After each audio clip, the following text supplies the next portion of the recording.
சிறப்பான தொடக்கம் இல்லாததே தோல்விக்கு காரணம் என சென்னை அணியின் கேப்டன் ருத்துராஜ் கேக்வாட் தெரிவித்துள்ளார்.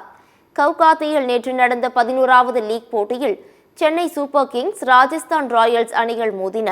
முதலில் பேட் செய்த ராஜஸ்தான் 182 ரன்கள் எடுத்தது.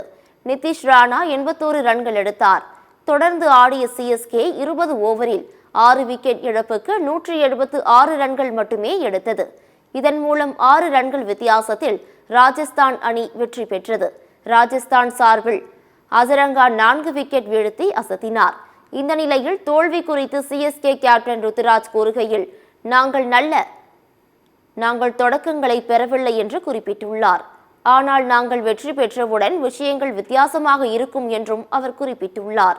தவறான களங்கள் மூலம் கூடுதல் ரன்களை விட்டுக் கொடுத்தோம் என்று கூறிய அவர், அதை நாங்கள் மேம்படுத்த வேண்டும் என்று குறிப்பிட்டுள்ளார்.